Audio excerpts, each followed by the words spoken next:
Hello everyone, CGPSC ABCD में आप सभी का स्वागत है। अगर आप छत्तीसगढ़ सहायक शिक्षक भर्ती 2026 का प्रिपरेशन कर रहे हैं तो ये वीडियो आप सभी के लिए बहुत ज़्यादा इम्पोर्टेंट होने वाला है, क्योंकि आज के इस वीडियो के अंदर मैं आप सभी के लिए बाल विकास एवं शिक्षा शास्त्र पर आधारित मॉडल प्रैक्टिस सेट नंबर 1 लेकर आया हूँ, जिसमें हम 15 क्वेश्चन जो है करेंगे। तो आप सभी को ये 15 क्वेश्चंस को लगाना है, वीडियो को पॉज कर करके, और देखना है कि 15 में से कितना सही होता है। ठीक है, एक्चुअली में सारे क्वेश्चन जो है PYQ के ऊपर बेस्ड हैं, और साथ ही साथ जो CGSSB के जो नए पैटर्न लाए गए हैं सहायक शिक्षक के लिए, उन सभी पर आधारित है। ठीक, तो अगर आप चैनल में पहली बार आए हैं तो आप हमारे चैनल को जरूर सब्सक्राइब करिएगा, वीडियो को लाइक भी करिए और दोस्तों के साथ शेयर भी जरूर करिएगा। और हाँ, ये जो सहायक शिक्षक का एग्जाम होने वाला है अक्टूबर 2026 को होने वाला है, तो आपके पास समय बिल्कुल भी बहुत ज़्यादा नहीं रह गया है, तो आप बहुत सीरियसली स्टार्ट कर दीजिए पढ़ाई करना। ठीक है, तो चलिए आज के इस वीडियो की शुरुआत करते हैं और बढ़ते हैं क्वेश्चन नंबर 1 की ओर।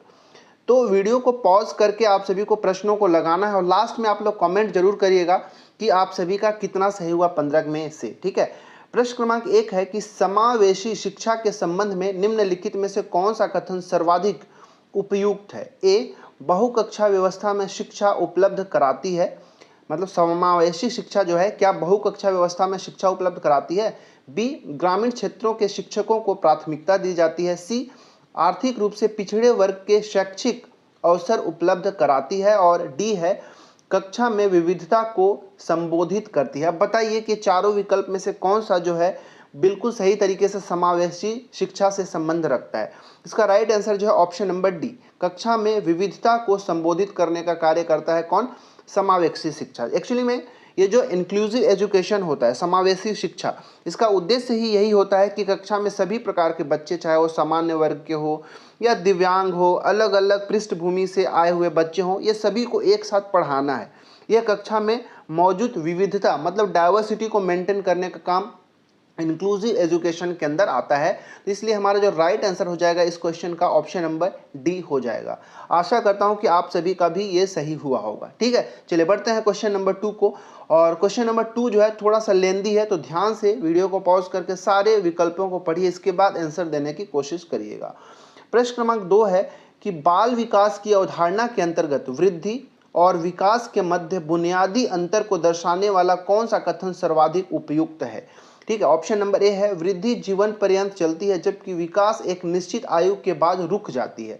दूसरा विकल्प है, वृद्धि मुख्य रूप से मात्रात्मक परिवर्तनों को दर्शाती है जबकि विकास गुणात्मक और मात्रात्मक दोनों होता है। सी, वृद्धि का मापन संभव नहीं है जबकि विकास को इंच से या फिर सेंटीमीटर में मापा जा सकता है। और ऑप्शन नंबर डी है, वृद्धि केवल मानसिक परिवर्तनों से संबंधित है जबकि विकास केवल शारीरिक परिवर्तनों से। अब बताइए कि ये चारों विकल्प में से क्या राइट आंसर हो जाएगा। तो याद रखिएगा ऑप्शन नंबर बी इसका बिल्कुल सही आंसर है, क्योंकि जो वृद्धि होता है वो मुख्य रूप से मात्रात्मक होता है, क्वांटिटेटिव चेंजेस को दर्शाता है, जबकि जो विकास होता है ये गुणात्मक को भी और मात्रात्मक दोनों को ही शो करता है। कौन, विकास। और ये क्वेश्चन जो है बहुत ज़्यादा इंपॉर्टेंट है, एग्जाम में आपसे पूछा जा सकता है। ठीक है, चलिए तीसरा प्रश्न देखिए। तीसरा प्रश्न भी थोड़ा लेंदी है, ध्यान से इसको देखिएगा और आंसर देने की कोशिश करिएगा। प्रश्न है कि निम्नलिखित में से कौन सा उदाहरण कक्षा में एक छात्र की आंतरिक अभिप्रेरणा मतलब इंट्रिंसिक मोटिवेशन को सटीक रूप से दर्शाता है। बहुत ज़्यादा इंपॉर्टेंट क्वेश्चन है। ए, रोहन विज्ञान का प्रोजेक्ट इसलिए पूरा कर रहा है ताकि उसे कक्षा में प्रथम पुरस्कार मिल सके। बी, सुरेश अपना होमवर्क इसलिए जल्दी खत्म करता है ताकि उसके माता पिता उसे वीडियो गेम खेलने दें। सी, मीना गणित की पहेलियां इसलिए सुलझाती है क्योंकि उसे नई चुनौतियों का सामना करने में आनंद आता है। डी, गीता परीक्षा में अच्छे अंक इसलिए लाना चाहती है ताकि शिक्षक उसे डांटे नहीं। अब बताइए कि ये चारों में से कौन सा ऐसा विकल्प है जो इंट्रिंसिक मोटिवेशन को प्रदर्शित करता है। देखिए, मोटिवेशन दो तरह का होता है, एक होता है इंट्रिंसिक मोटिवेशन और दूसरा होता है एक्सटर्नल मोटिवेशन। ठीक है, आंतरिक और बाह्य। तो आंतरिक मोटिवेशन क्या होता है, जैसे कि अगर कोई लड़का कुछ काम कर रहा है, क्या कोई छात्र जो है कुछ काम कर रहा है जो स्वयं को आनंद देता है या खुद की रुचि के लिए करता है या संतुष्टि के लिए कोई कार्य करता है, तो वो उसका इंट्रिंसिक मोटिवेशन के अंदर आता है। तो यहाँ पे जो देखेंगे ऑप्शन नंबर सी जो है, जिसमें ये बोला है कि मीना गणित की पहेलियों को इसलिए सुलझाती है क्योंकि उसे चुनौतियों का सामना करने में आनंद आता है। मतलब ये उसके इंटरनल सेटिस्फेक्शन की बात कर रहा है। इसीलिए ऑप्शन नंबर सी जो है ये क्या है, इंट्रिंसिक मोटिवेशन का सटीक एग्जाम्पल है। बाकी ए, बी और जो डी है ये इंट्रिंसिक नहीं होता, ये बाह्य अभिप्रेरणा, एक्सटर्नल मोटिवेशन की बात होती है। आई थिंक आप सभी को समझ में आ गया होगा कि कैसे आप पहचानेंगे इंट्रिंसिक और एक्सटर्नल मोटिवेशन को, राइट। चलिए बढ़ते हैं क्वेश्चन नंबर 4 की ओर। देखिए क्वेश्चन नंबर 4 है, बहुत अच्छा प्रश्न है। एक शिक्षिका अपनी कक्षा में देखती है कि कुछ बच्चे क्षेत्रीय भाषा में बात करने में सहज हैं, कुछ लड़कियां गणित में लड़कों से बेहतर प्रदर्शन कर रही हैं और कुछ बच्चे अलग अलग त्योहारों की कहानी सुनाते हैं। यह स्थिति मुख्य रूप से बाल विकास के किस सिद्धांत को दर्शाती है? ए, व्यक्तिक विभिन्नता का सिद्धांत, बी, विकास की दिशा का सिद्धांत, सी, विकास की निरंतरता का सिद्धांत और डी, एकीकरण का सिद्धांत। बताइए इसका क्या राइट आंसर होगा। तो जैसे कि आप सभी को पता होगा कि जितने भी बच्चे होते हैं, ठीक है, जितने भी लोग होते हैं उन सब में अलग अलग डिफरेंसेस होते हैं, अलग अलग विभिन्नताएं पाया जाता है, डाइवर्सिटी पाया जाता है उनके थॉट्स में, उनके सोचने समझने की शक्ति में, हर चीज़ों में। तो ये जो कंडीशन आप देख रहे हैं कि कुछ लड़कियां जो हैं लड़कों से अच्छा प्रदर्शन कर रही है मैथ्स में, कुछ सारे बच्चे जो हैं क्षेत्रीय भाषा का प्रयोग कर रहे हैं, तो ये एक तरह का व्यक्तिक विभिन्नता का सिद्धांत को दर्शाता है, ठीक है। तो ऑप्शन नंबर ए जो है ये बिल्कुल राइट आंसर हो जाएगा, ठीक है, याद रखिएगा। चलिए बढ़ते हैं क्वेश्चन नंबर 5 की ओर। क्वेश्चन नंबर 5 है कि शिक्षा का अधिकार अधिनियम 2009 की कौन सी धारा शिक्षक के कर्तव्यों से संबंधित है? अच्छा प्रश्न है, ठीक है, एग्जाम में पूछा जा सकता है। ये तो वन लाइनर आप सभी को पता होना चाहिए कि शिक्षा का अधिकार अधिनियम 2009 की कौन सी धारा है जो शिक्षक के कर्तव्यों को बताता है। अब शिक्षक के क्या क्या कर्तव्य हो सकते हैं, जैसे स्कूल में नियमित टाइम मतलब टाइम पर आना है, समय पर पाठ्यक्रम जो है सिलेबस कंप्लीट कराना है, बच्चों के जो माता पिता हैं उनके संपर्क में रहना, ये कुछ शिक्षक के दायित्व होते हैं। और इस दायित्व का, शिक्षकों के दायित्व का वर्णन जो है इस अधिनियम की जो धारा क्रमांक 24 है, ठीक है, ऑप्शन नंबर सी, इस धारा क्रमांक 24 में इसका वर्णन किया गया है, ठीक है। छठवां प्रश्न देखिए, छठवां प्रश्न है कि प्रभावितता का नियम निम्नलिखित में से किस सीखने के सिद्धांत का ही प्रतिफल है? ठीक है, प्रभावितता का नियम या फिर इसी को लॉ ऑफ इफेक्ट भी कहते हैं।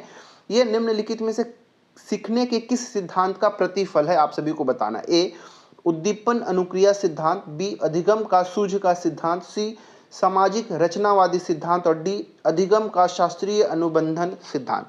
बताइए इसका राइट आंसर जो है ऑप्शन नंबर ए, ठीक है, उद्दीपन अनुक्रिया सिद्धांत। इसको इंग्लिश में कहते हैं स्टिमुलस रिस्पॉन्स थ्योरी, ठीक है, स्टिमुलस रिस्पॉन्स थ्योरी, ठीक है। इसी का प्रतिफल होता है प्रभावितता का नियम, ठीक है, याद रखिएगा। ये प्रभावितता का जो नियम है किसके द्वारा दिया गया था? E.L. थॉर्नडाइक के द्वारा दिया गया था। यहाँ पे मैं लिख देता हूँ, आपसे डायरेक्ट पूछा जा सकता है, E.L. थॉर्नडाइक, ठीक है, इनके द्वारा ये प्रभावितता का नियम दिया गया था जो उद्दीपन अनुक्रिया सिद्धांत पर आधारित होता है। इसका अर्थ यह होता है कि यदि किसी कार्य का परिणाम सुखद होता है, ठीक है, तो वह व्यक्ति उस कार्य को बार बार दोहराते रहता है, ठीक है। हमको भी अगर कोई काम बहुत पसंद, जैसे वीडियो गेम खेलना अगर हम सभी को पसंद आता है तो हम वीडियो गेम बार बार खेलते हैं, ठीक है, यही प्रभावितता का नियम कहता है जो कि E.L. थॉर्नडाइक के द्वारा दिया गया था, याद रखिएगा, अच्छा प्रश्न है। चलिए 7वां प्रश्न को देखिए, प्रश्न क्रमांक 7 है कि डिसलेक्सिया, जिसको पठन वैकल्य कहते हैं, और डिस्ग्राफिया, लेखन वैकल्य जैसी अधिगम अक्षमताओं वाले विशिष्ट आवश्यकता वाले बच्चों के लिए कक्षा के कौन से शिक्षण रणनीति सर्वाधिक उपयुक्त होगी? ठीक है, कई सारे ऐसे बच्चे होते हैं ढंग से पढ़ नहीं पाते, उन अक्षरों को समझ नहीं पाते, उनके लिखावट को पढ़ नहीं पाते, इसको डिसलेक्सिया कहते हैं, जिसको पढ़ने में कठिनाई होती है, डिस्ग्राफिया जिसको लिखने में बहुत कठिनाई होती है, ठीक है, याद रखिएगा। तो बताइए कि चारों विकल्प में से कौन सा ऐसा जो रणनीति होगा और सबसे सर्वाधिक उपयुक्त होगा इस तरह के जो अक्षमताओं वाले होते हैं बच्चे उनके लिए? तो ए है, उन्हें सामान्य बच्चों से अलग करके विशेष कक्षा में बैठाया जाना चाहिए।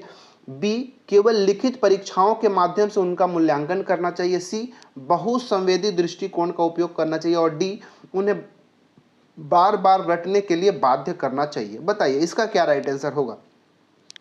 इसका राइट आंसर जो है ऑप्शन नंबर सी, बहुसंवेदी दृष्टिकोण का उपयोग करना चाहिए, ठीक है। देखिए, जो अधिगम अक्षमता वाले बच्चों के लिए दृश्य, श्रव्य, स्पर्श मतलब मल्टी सेंसरी विधियों का एक साथ उपयोग करना सबसे प्रभावित होता है, जिससे वे जो अवधारणाओं को बेहतर ढंग से समझ सकें। कौन? तो जिसको डिसलेक्सिया हो गया है, डिस्ग्राफिया हो गया, इस तरह के बच्चे हैं, उनके लिए मल्टी सेंसरी विधि का उपयोग किया जा सकता है, बहुसंवेदी दृष्टिकोण का उपयोग किया जा सकता है। तो इसका right answer option number C हो जाएगा। चलिए बढ़ते हैं प्रश्न क्रमांक 8 की ओर। 8वां प्रश्न है कि कोहलबर्ग के अनुसार नैतिक विकास के सिद्धांत के अनुसार एक शिक्षक को बच्चों में नैतिक मूल्यों की स्थापना के लिए क्या करना चाहिए। ए, कक्षा में सख्त अनुशासन रखना चाहिए। बी, कक्षा में नैतिक मुद्दों की चर्चा करनी चाहिए। सी, बच्चों की नैतिक संबंधी सामग्री पढ़ने के लिए देना चाहिए। और डी, बच्चों को व्यवहार संबंधी नियमों की जानकारी देनी चाहिए। इसका क्या राइट आंसर होगा बताइए। इसका राइट आंसर जो ऑप्शन नंबर बी, कक्षा में नैतिक मुद्दों की चर्चा करनी चाहिए। ठीक है, ताकि नैतिक मूल्यों की स्थापना जो है बच्चों के अंदर किया जा सके, उनके अंदर नैतिक विकास जो है हो सके। ठीक है, जो कोहलबर्ग है वो कहते हैं कि नैतिक विकास नैतिक दुविधाओं पर चर्चा एवं तर्क वितर्क के माध्यम से अधिक प्रभावी ढंग से होता है।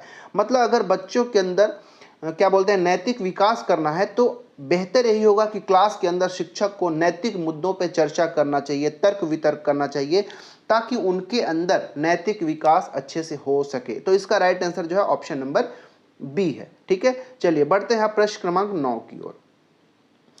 9वां प्रश्न है कि बुद्धिमत्ता के मापन के इतिहास में मानसिक आयु जिसको मेंटल एज कहते हैं और वास्तविक आयु जिसको हम क्रोनोलॉजिकल एज कहते हैं, इसके अनुपात पर आधारित बुद्धि लब्धि जिसको इंटेलिजेंस कोशेंट कहते हैं, IQ का आधुनिक सूत्र IQ इक्वल्स टू MA/CA × 100 का सर्वप्रथम किस मनोवैज्ञानिक द्वारा प्रतिपादित किया गया था। बहुत ज़्यादा इंपॉर्टेंट क्वेश्चन है, आपसे एग्जाम में डायरेक्ट पूछा जा सकता है। मतलब कहने का कि जो सबसे मॉडर्न IQ का जो फॉर्मूला है IQ इक्वल्स टू MA/CA × 100, ये किसके द्वारा प्रतिपादित किया गया था। यहाँ पे MA जो है ये मेंटल एज का शॉर्ट फॉर्म है और CA जो है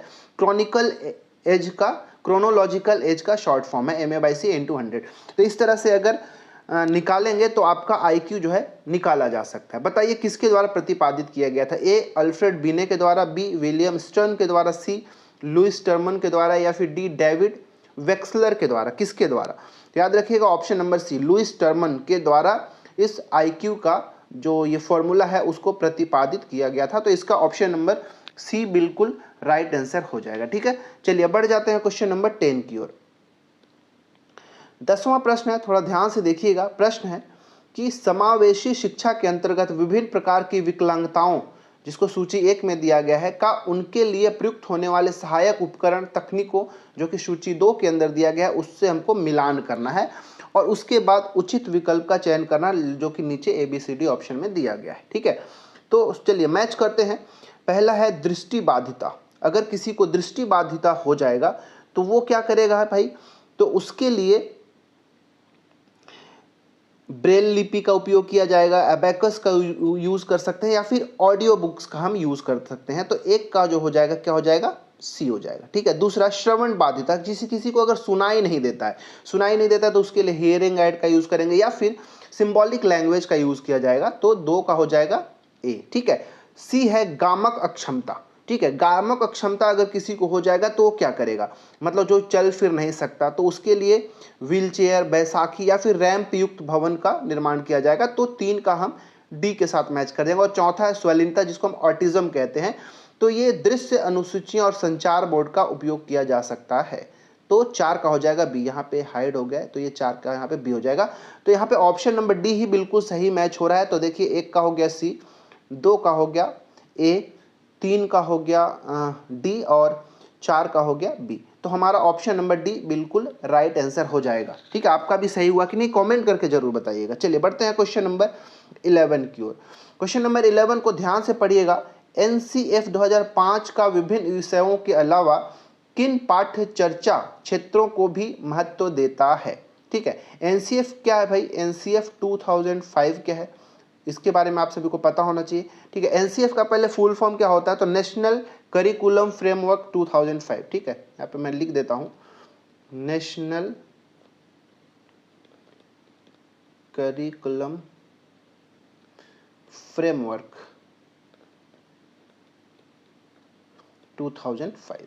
ठीक है, अब इसी के अनुसार बताना है कि विभिन्न विषय तो हैं, उसके अलावा ये 4 जो ये ऑप्शन है 4 यहाँ पे कथन दिए गए हैं, ठीक है, इनमें से कौन सा जो है महत्व देता है एनसीएफ 2005, ठीक है, बताना है। कला एवं शिक्षा को, स्वास्थ्य एवं शारीरिक शिक्षा को, कार्य एवं शिक्षा को, शांति एवं शिक्षा के, ठीक है। तो एनसीएफ 2005 क्या करता है भाई, तो ये एनसीईआरटी द्वारा पब्लिश चौथी ऑफिशियल एजुकेशनल फ्रेमवर्क है।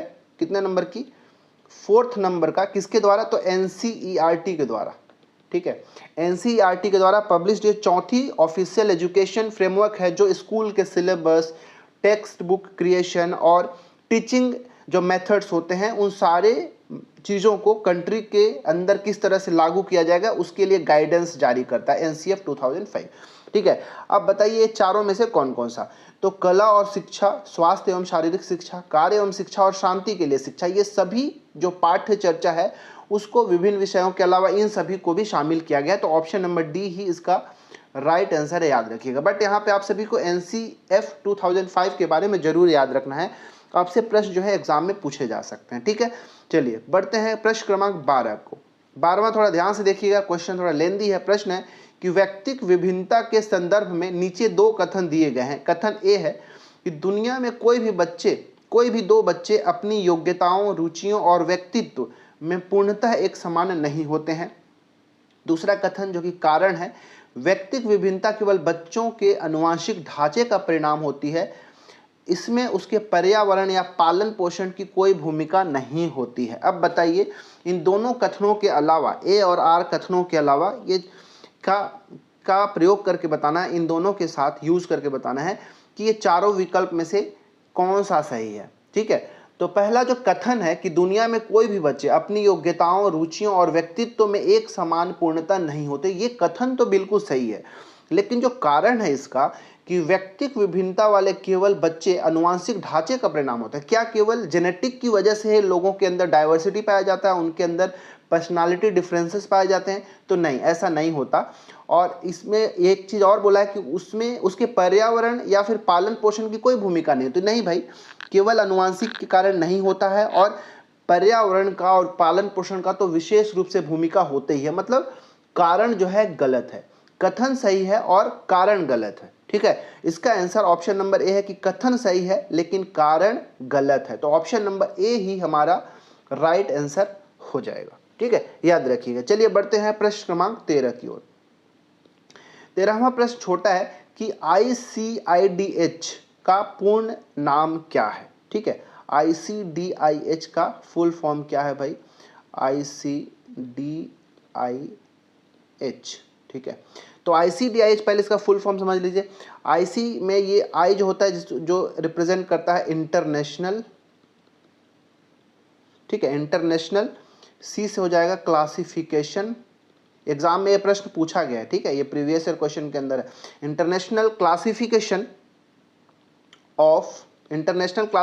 ऑफ इम्पेयरमेंट, ठीक है,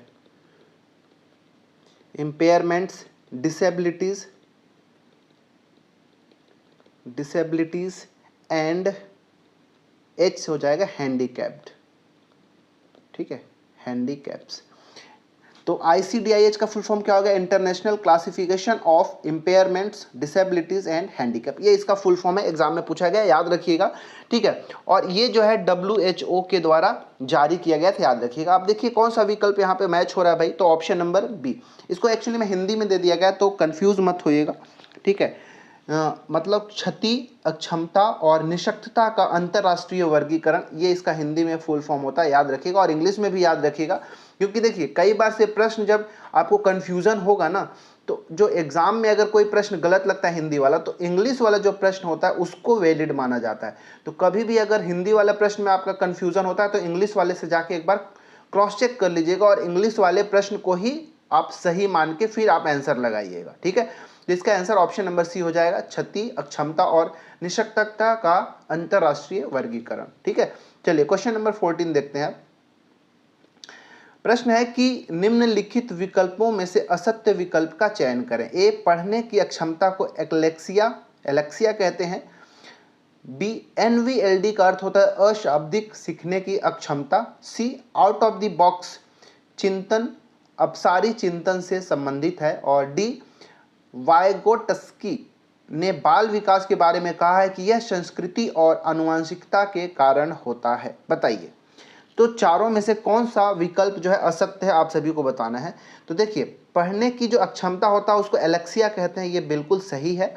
दूसरा, एनवीएलडी का फुल फॉर्म होता है अशाब्दिक सीखने की क्षमता, ये भी सही है। एनवीएलडी इंग्लिश में बोलते हैं इसको non verbal learning disability, non verbal learning disability. C, out of the box मतलब चिंतन अपसारी चिंतन से संबंधित है, बिल्कुल सही है। ठीक है, अपसारी मतलब बाहर, मैंने पीछे बताया था इंट्रिंसिक और एक होता है एक्सटर्नल, मतलब अपसारी बाहर की ओर सोचना, मतलब आउट ऑफ द बॉक्स मतलब जितना आपका सोच जाता उससे भी बाहर निकल के सोचना। ठीक है, ये आउट ऑफ द बॉक्स एक तरह का चिंतन का ही एक संबंधित है, अपसारी चिंतन के अंतर्गत आता है, याद रखिएगा। डी वाला जो है ये सही नहीं है। ठीक है, क्योंकि वाइगोटस्की ने बाल विकास के बारे में ये नहीं कहा है कि यह संस्कृति और आनुवंशिकता के कारण होता है। उन्होंने कहा है कि बाल विकास के बारे में उन्होंने क्या कहा है कि यह सामाजिक अंतर क्रियाओं के कारण होता है। ठीक है, किसके कारण? सामाजिक अंतर क्रियाओं के कारण होता है। ठीक है, बाल विकास के किसके कारण? सामाजिक अंतर क्रियाओं के कारण होता है, ना कि यह सांस्कृतिक और आनुवंशिकता के कारण होता है। ठीक है, तो ऑप्शन नंबर डी इसका ये सत्य नहीं था। ठीक है, चलिए क्वेश्चन नंबर 15वां की ओर चलते हैं, और ये हमारा आज का लास्ट प्रश्न होगा, क्योंकि एग्जाम में आपसे इस टॉपिक से केवल 15 प्रश्न ही पूछे जाएंगे, तो 15 प्रश्नों का मैं वीडियो आप सभी के लिए लेकर आऊंगा सारे का। ठीक है, प्रश्न है कि जीन पियाजे के संज्ञानात्मक विकास के सिद्धांत के अनुसार एक समस्या समाधान करने वाले बालक और वैज्ञानिक अन्वेषक के रूप में बच्चे की सबसे प्रमुख विशेषता क्या होती है? ए, वह शिक्षक द्वारा बताई गई विधियों को बिना सोचे समझे आंख बंद करके अनुकरण करता है। बी, वह केवल पुरस्कार पाने की लालसा में ही नई चीजों को खोजने का प्रयास करता है। सी, वह अपने परिवेश के साथ सक्रिय रूप से अंतःक्रिया करके अपनी समझ और ज्ञान का निर्माण स्वयं करता है। और डी, वह अमूर्त समस्याओं को सुलझाने के लिए पूरी तरीके से वयस्कों के ऊपर निर्भर करता है। अब बताइए इसका क्या राइट आंसर होगा? तो ऑप्शन नंबर सी, एक ऐसा बच्चा जो अपने परिवेश के साथ साथ सक्रिय रूप से अंतःक्रिया करता है, सीखता है, समझता है और फिर खुद डिसीजन लेता है। ठीक है, और खुद डिसीजन करके कुछ बनाता है, अन्वेषण करता है, सोचता है। ठीक है, समस्या का समाधान करता है। ठीक है, तो इस तरह के बच्चे जो है उनको जीन पियाजे जो है संज्ञानात्मक विकास सिद्धांत के अनुसार बच्चों को ये मेन विशेषता होती है, उन्होंने ये कहा है। ठीक है, तो ऑप्शन नंबर सी जो है हमारा राइट आंसर हो जाएगा। तो इस प्रकार हमने इस वीडियो के अंदर 15 most important questions on the basis of previous year questions and new CGSSB का जो सिलेबस है उसके ऊपर बेस्ड मैंने लाया। 15 में से आपका कितना सही हुआ कमेंट करके जरूर बताइएगा। ठीक है, और आपको अगर ऐसा लगता है कि इस टॉपिक से भी ज़्यादा इंपॉर्टेंट किसी टॉपिक पे आपका एमसीक्यू प्रैक्टिस कराना है या फिर उसको पढ़ाना भी है, तो आप कमेंट जरूर करिएगा। ठीक है, मैं कोशिश करूंगा कि आप सभी को अच्छा से अच्छा कंटेंट लाके दे सकूं। ठीक है, तो अगर चैनल में पहली बार आए तो हमारे चैनल को जरूर सब्सक्राइब करिएगा, वीडियो को लाइक करिए, दोस्तों के साथ शेयर जरूर करिएगा। हाँ, और इस वीडियो का अगर पीडीएफ चाहिए तो आप हमारा जो टेलीग्राम चैनल है, टेलीग्राम में चले जाइएगा और वहाँ पे CGPSC ABCD सर्च करिएगा। लगभग उसमें 1200 के आसपास वहाँ पे फॉलोअर हैं। ठीक है, मेंबर्स हैं उसमें, तो आप उसको जरूर ज्वाइन कर लीजिएगा। वहाँ पे वीडियो का आपको PDF मिल जाएगा और वीडियो का लिंक भी मिल जाएगा। और किसी भी तरह का डाउट होता है तो वहाँ पे आप कमेंट करिएगा, मैं कोशिश करूँगा आप सभी का डाउट को शॉर्ट आउट कर सकूँ। राइट, तो चलिए इस वीडियो में इतना ही, मिलते हैं नेक्स्ट वीडियो में। इसमें इतना ही, अच्छे से पढ़ाई करिए। Thanks for watching our video.